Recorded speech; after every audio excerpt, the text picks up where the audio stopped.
Hello my friends. In today's video, I want to talk to you about how to get noticed on Instagram. I've made many videos throughout the years on this subject, and Instagram has changed. Its algorithm has, and with it, my advice has changed. Instagram and YouTube are my main platforms for posting, mostly even Instagram. Instagram isn't like the big money maker for me. It's the way that I connect with my audience. I'm able to genuinely share what I'm excited about, share my new art, and be in touch with other creators without feeling too much pressure. I know a lot of people will say that Instagram is dead. New apps like Hive are trying to create a name for themselves as the new social media. Some people are only on TikTok, and a lot of people are just gravitating to Twitter and Reddit. I still love Instagram unapologetically. I feel like Instagram will always hold a special place in my heart since it was the place I started to post and develop an audience, to be encouraged by people that I didn't know. I started my Instagram when I was 15 and have been working on it, growing it ever since. The very first thing to mention is that I wasn't trying to grow a large Instagram when I started. The point, as maybe unhealthy as it sounds, was I just enjoyed making art and I had a terrible home life situation, so Instagram was my escape from that. I would draw constantly every single day, late into the night until like 3 a.m. because I was trying to escape my reality. It's really funny how nobody noticed that I would like go to bed at 3 a.m. and wake up at like 1 p.m. Like, that's not normal for a teenager. Sleeping, being alone, and creating art were the ways that I was able to get through my days. Now that I am in a happy, healthy place, it's really interesting to see how my mindset has changed in creating art and viewing my Instagram. I definitely recommend having some sort of passion for art creation and for sharing your art online if you want to do well. The first way to get noticed on Instagram, I think, is the simplest and most obvious, and probably something you don't want to hear, which is to create reels. I have a whole video talking about my big tricks on creating reels and how I've been able to grow my following in a crazy amount because of reels. These are some ways that you can sustainably be posting every day if you want and to not get burnt out. I have practiced these tips for such a long time now, and I can guarantee you that they work and that your following will grow if you do these things. But if you're struggling with a theme, the type of content you want to post, I have some more tips for you. The very first tip that is how I see a lot of new emerging creators on Instagram is to start a series. This could be a series of painting on Pantone swatches, or starting a series for fan art,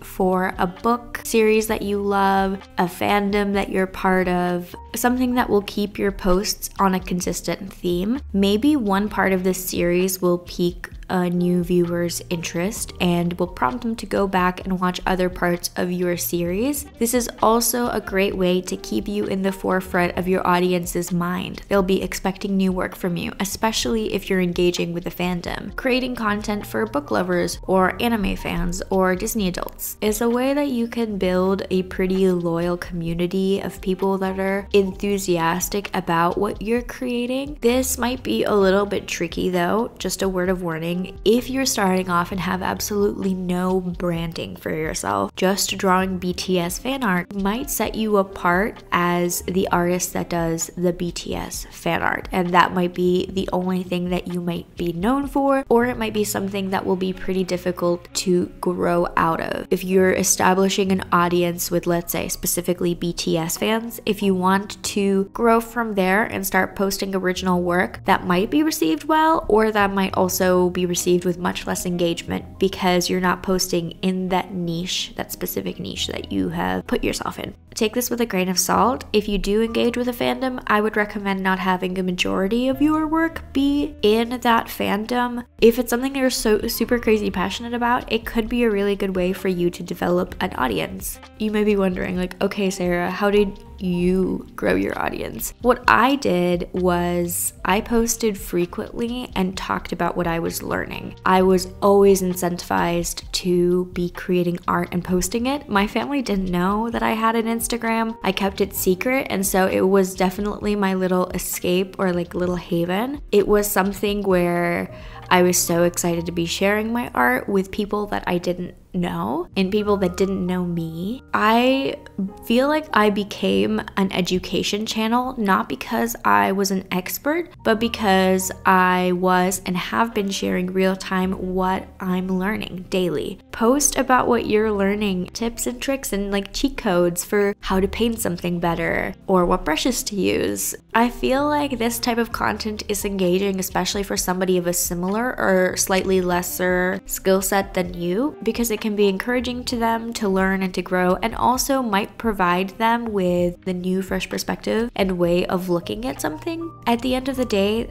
your goal is to be engaging with a new audience. For me, something that I've been doing recently is I'm kind of learning a little bit more about myself through art expression, and I'm also learning to step back into my roots a bit. Being an immigrant from Romania, growing up in America, I was very insecure about being born in another country, and I hid it from quite a lot of people whenever possible. I can make a whole video topic on this about my experience being an immigrant in America. I think it's so interesting. It was something that from a young age I was so curious about and interested in, and I feel like as I grew up, that love for where I came from was extinguished. I feel like I was made fun of so constantly for being an immigrant and being from Romania, and still am made fun of as a fucking 24-year-old. It's hard being different from everybody, right? At any rate, I've been doing this thing called self-exploration and learning a little bit more about my Romanian culture and heritage, and I'm trying to make it a bigger part of my actual branding, my art style, and my identity, because these things are important to me. It's something that I am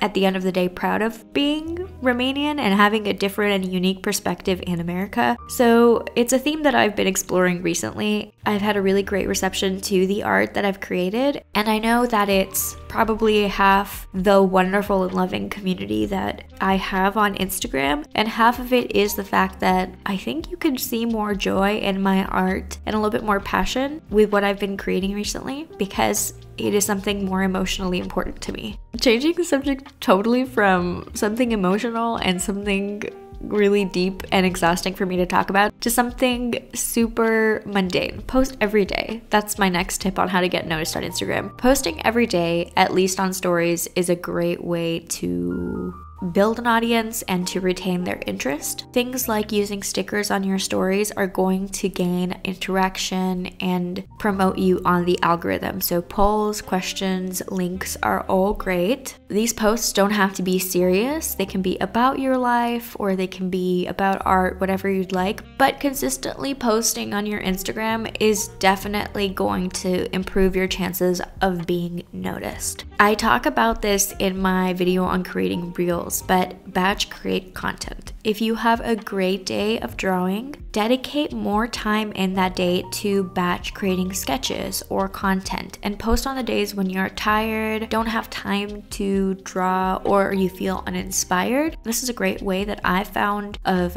being able to post consistently and also to not have to dedicate too much time each day to Instagram. For me, a 3-hour session where I can create content for Instagram is a lot more effective than sitting down, setting up, editing every single day. That's a big time waster in my day. I have a long startup time, like an old ass Windows computer. I get easily distracted and it takes me a long time to start something. So if I can only start the process of creating for Instagram 1 time a week, that saves me a lot of time at the end of the day. A way to reuse the artwork that you've created to be consistently posting on Instagram is to post carousels of thematically similar pieces. Pieces with the same color palette, subject matter, pieces from the same series if you're creating art for like book talk. These are all great ways to be posting regularly while also giving yourself a break. Lastly, I just touched on this, talk about yourself. I used to be essentially anonymous anonymous because my Instagram was hidden and in secret. But these days, I try to show many aspects of my life. I've seen so many creators say that you want to put yourself in a niche down and only share parts of your life and yourself that fit inside that niche. I say if you want to be connecting with your audience at an authentic level, people will like you for your art and your personality, and I think it's important to share many aspects of who you are. This can help people have a holistic view of you. My word of encouragement is that art Instagram isn't really that mean. I've experienced a majority of wonderful people and comments. Instagram is where I first started posting my art, and at the end of the day, I consider is the reason that I get to create for a living, which I'm so grateful for. So if you've been thinking about starting an art Instagram, I totally recommend you do it. Start it off and see if it works out for you. The worst thing that can happen is it doesn't become your job, and that's okay. Hope this wasn't too much rambling, to be honest. I just kind of wanted to chat with you today, and I wanted to talk a little bit more about my experience being Romanian, but it totally didn't tie into this video topic. So let me know if you want to see me talk about that. Thank you so much for being here. Thank you so much for watching this video. If you enjoyed it, please leave me a thumbs up and subscribe for more videos because I try to post every single week. But with that, I hope you have a great rest of your day, and I will talk to you guys next time. Bye.